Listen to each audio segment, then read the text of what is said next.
I'm back. I missed everybody. Hope everybody had a great long weekend. A lot has happened, hasn't it? What if I told you Canadians are waking up? It only took an entire year. I thought people would have woken up after the Liberals took the entire summer off last year, after campaigning the entire time that we are in the absolute biggest crisis in Canadian history. Instead, they took over 3 months holidays. Then we had our economic genius that didn't know how to put together a budget. We waited an entire year for them to put together a little bit of numbers for us to take a look at. And then we get our budget just before Christmas as a Christmas gift with a $78 billion price tag. We get our brand new budget, and there are some estimates that are coming out right now putting our national debt at $2.9 trillion. That's $1 trillion for Justin Trudeau and another $1 trillion for Mark Carney. But Justin Trudeau took a decade to get $1 trillion. Mark Carney, only 5 years. He is actually double the cost. And Mark Carney promised us as an election promise that we would get the absolute best deal from Donald Trump in the United States. He's the only person that can negotiate a win. Not only do we have no deal today, we are rapidly moving towards the expiry of the USMCA.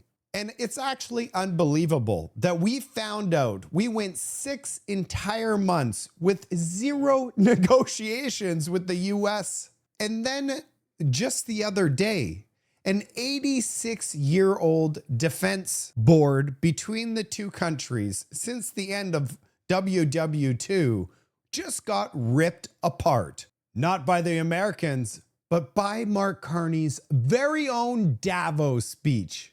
And telling the US that we will no longer spend 70 cents for every dollar on US military equipment. All the US did was confirm what Mark Carney's been telling them all along. And the US is not happy with Canada's brand new surveillance bill, Bill C-22, building a backdoor on everybody's electronic devices. And it's actually unbelievable that another country is standing up for Canadian citizens.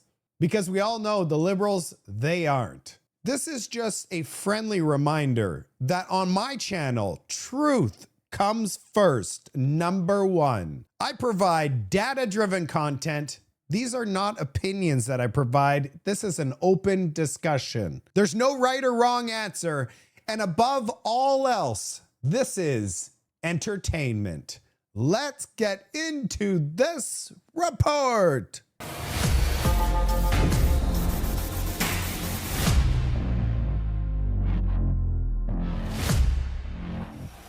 We're going to start today's episode off with a land acknowledgement. Acknowledge the land that we're on, and say we gather here as free men and women on land governed by private property laws, and yes, and we are enthusiastic to keep that as a tradition in this country, and also people who do not believe in two-tiered citizenship. So now this is an acknowledgement I could get behind. Canada's inflation rate was just released. We went from 2.4 to 2.8. That is a 16.6% increase. Canada's food inflation dropped from 4.4% down to 3.5%. We are no longer the worst food inflation in the G7. The UK have now taken the title, but check out the next data that I have for you. I don't understand how food inflation is 3.5%.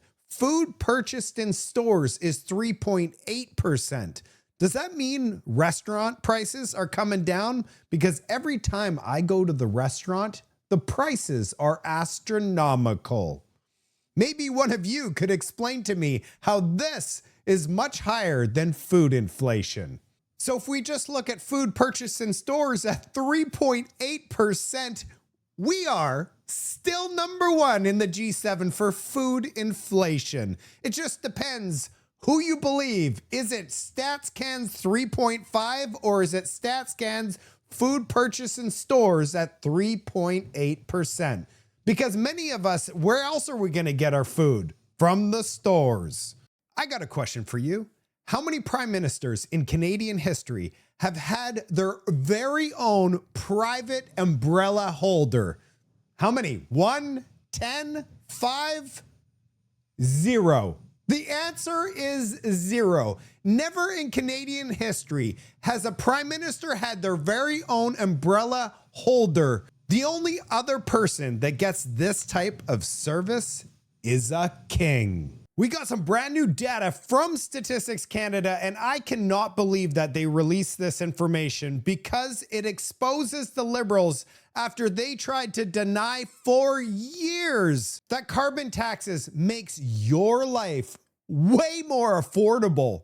Like so affordable, we could all buy Lamborghinis, we could afford vacations, investments. Carbon taxes makes you rich. Mr. Speaker, our price on pollution delivers more money to 8 out of 10 Canadians right across the country with the Canada Carbon Rebate. Mr. Speaker, it feels like Groundhog Day. I'm once again required to remind the member opposite that the impact of the industrial carbon tax on fuel prices is approximately zero. Justin Trudeau tried to convince Canadians that you were better off. In fact, you were getting rich from the carbon tax because 8 out of 10 Canadians receive more money. Well, when you take a look at brand new data that just got released by Statistics Canada, if we still had the carbon tax, based on the increase in fuel today, it would only represent 5.9% increase in price. But when we remove the carbon tax and look at the increase, it's 28.6%. What does this mean? This means if you take the 28.6 minus the 5.9, that is a 23% increase on fuel because of the carbon tax. That means that their carbon taxes cause significant amount of inflation in Canada because everything in Canada requires fuel because we have such a large landmass. In order to ship food and all things across Canada, you need energy.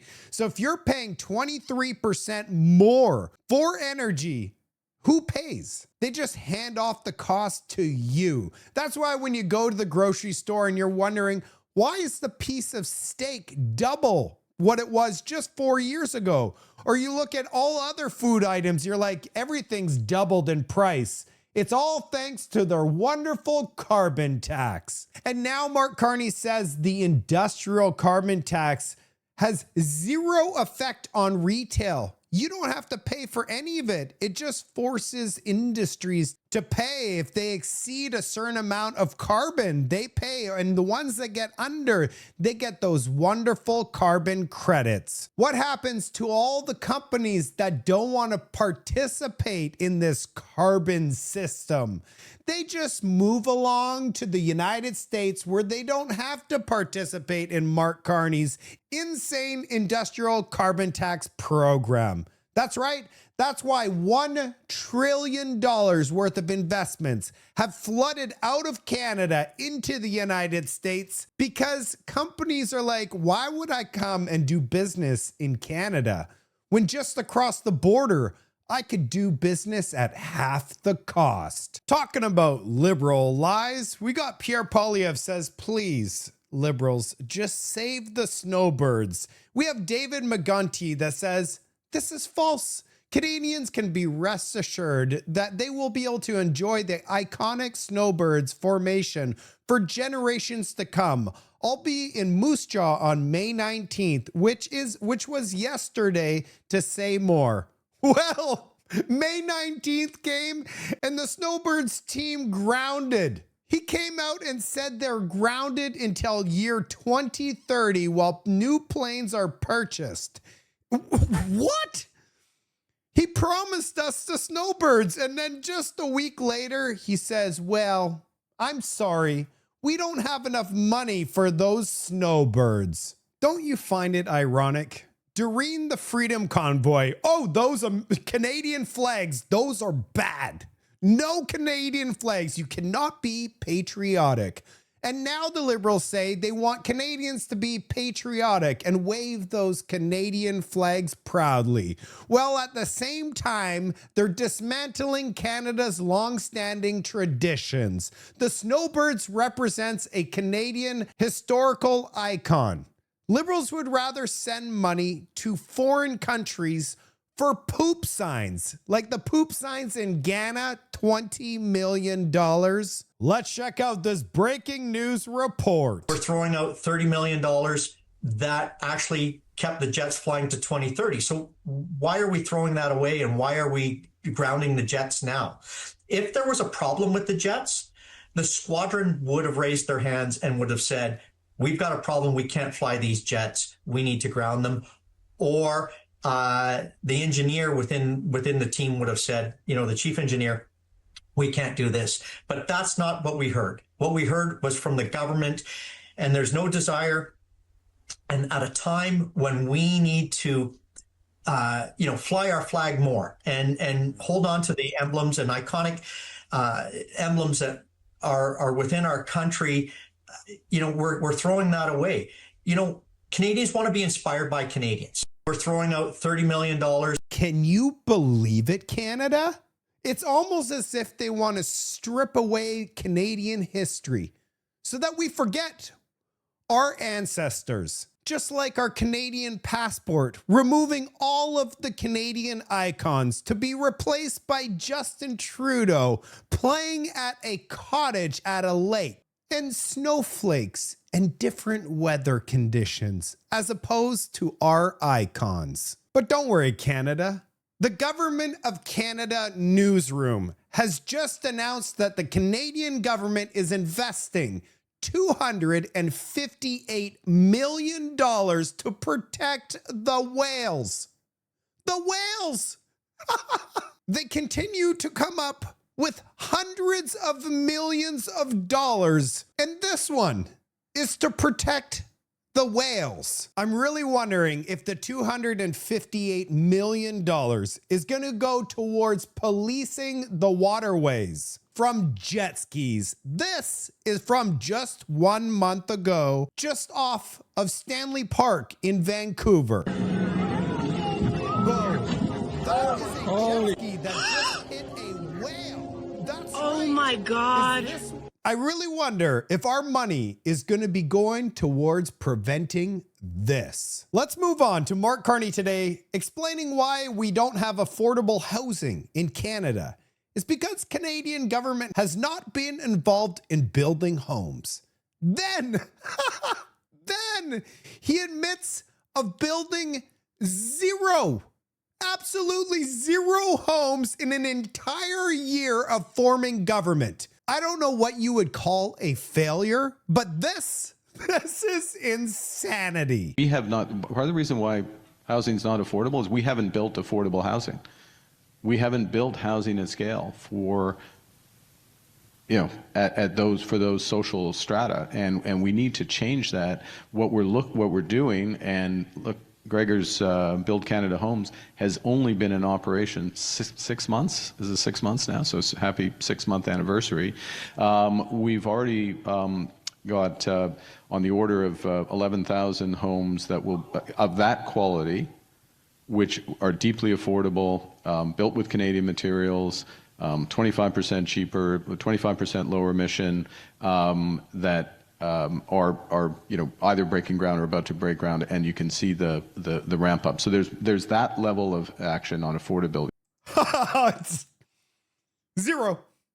They've done zero homes in 6 months. If we just give it to Mark Carney and say it started 6 months ago, they have delivered zero. They're not even under construction yet. All right, now let's take a look at Bill C-22. Our government introduced Bill C-22. C-22 creates the legal framework for lawful access regime in Canada, something that law enforcement, security services, and organizations supporting victims have been asking for decades.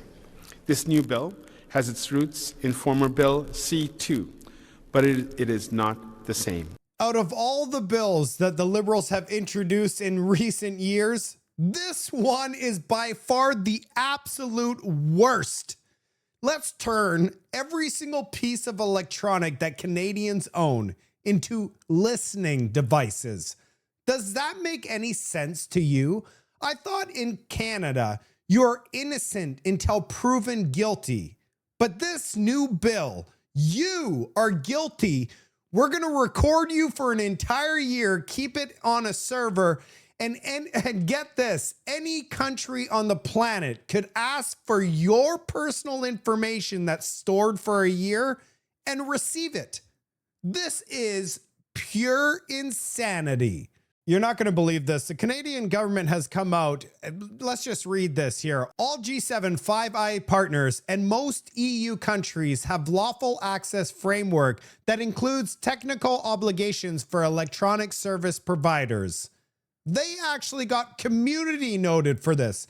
A community note means that is not providing truthful, this is misinformation. Here's the community note. This is probably why they want to ban things like X, so that us citizens won't be able to know the truth or not and only trust mainstream media for our source of news, right? Isn't that what they want? Let's read this community note together. The EU Court of Justice has ruled twice that general and indiscriminate mandatory data retention by service providers is unlawful.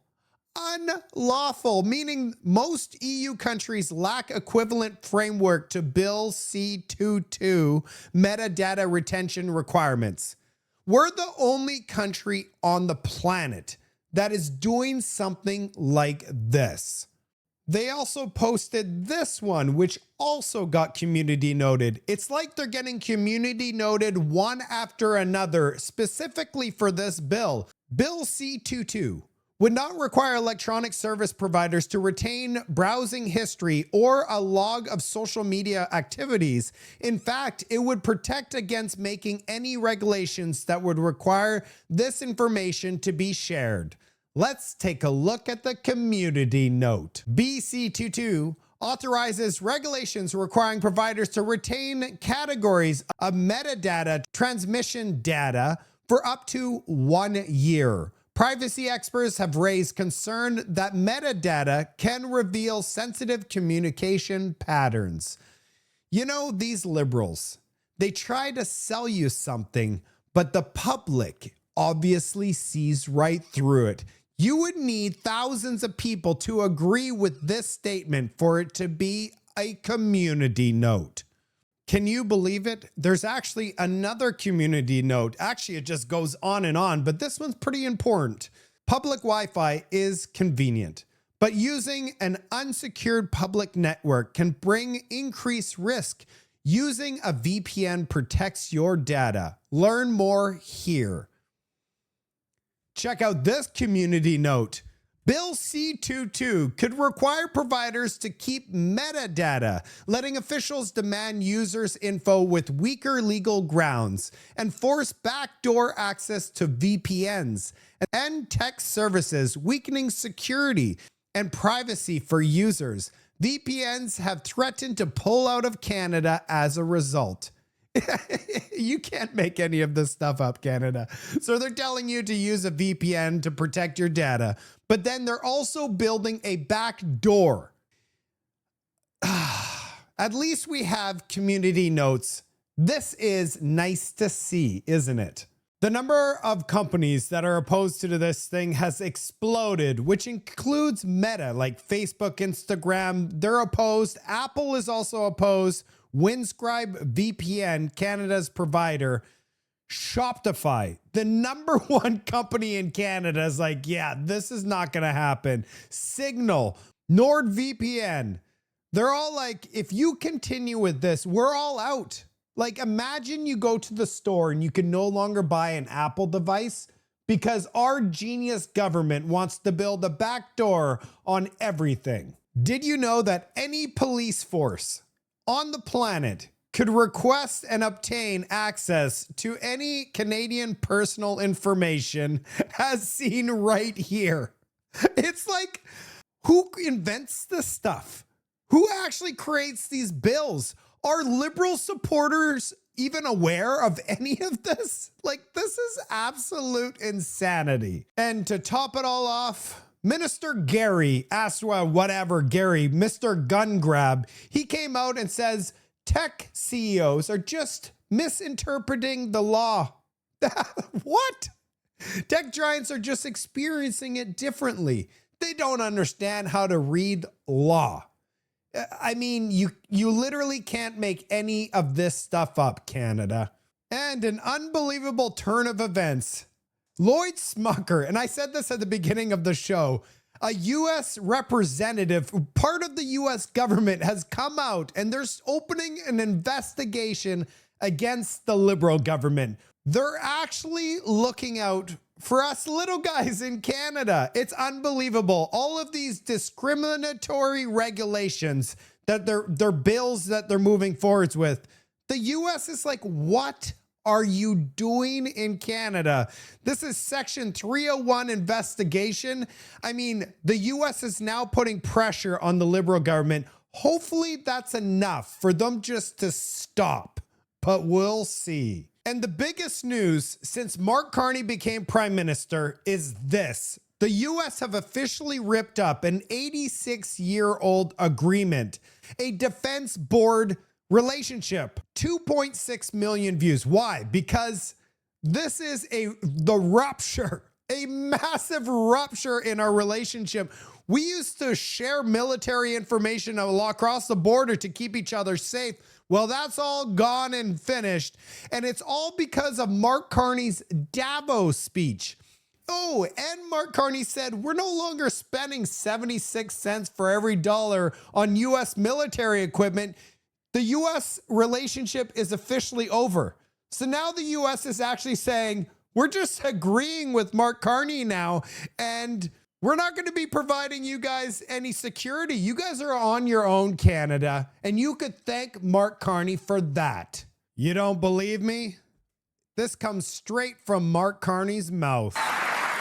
The days of our military sending 70 cents of every dollars to the United States are over. Like I said, the U.S. is looking at Canada and saying, are you for real? Mark Carney, are you for real? We've been defending Canada since the end of WW2. And you're going to come out with this rhetoric? Good luck, Canada. I hope you and your net zero prime minister do well. Goodbye. So I've asked you guys out there to vote. Who's to blame for the US-Canada relationship collapsing? 97% agrees it is Mark Carney that has destroyed our relationship. I want to double and triple my efforts on my YouTube journey. And one way that I could do this is through memberships. I have a brand new Patriot, my very first member, Wickenden 1969. I want to say a special thank you for being my very first member. Memberships are now open, and that is one of the best ways you can support my journey. Because as CBC and CTV, they're against independent content creators. The only way that I survive is through your support. You don't have to become a member, but it does help. So thank you very much to my very first member. With everything that's going on with these bills, our fracture with the United States, there's no surprise that Mark Carney's approval rating is currently in free fall. Is anybody surprised? It only took a year for Canadians to start waking up. This economic genius that he promised the world, we're going to have the fastest growing economy in the G7. We're going to get this best trade deal. Everything's going to be euphoric in Canada. Looks like Canadians are like, you know what? We chose the wrong guy. What a sigh of relief. What do we need now, Canada? What we need is defections. So people within the Liberal Party say, you know what, Mark Carney? We didn't want a pipeline. Even though we all know that no pipeline's ever going to get delivered under a Liberal-led government. But some Liberals actually believe that Mark Carney might be able to get one. We don't believe it. But those people, they're going to be like, you know what? I'm out. And hopefully there's a lot of them. That way, Mark Carney loses his majority. And in the fall, we call a non-confidence vote and we go to the polls and we get rid of this liberal-led government. I'd love to hear from you in the comment section. I'll see you on the next report.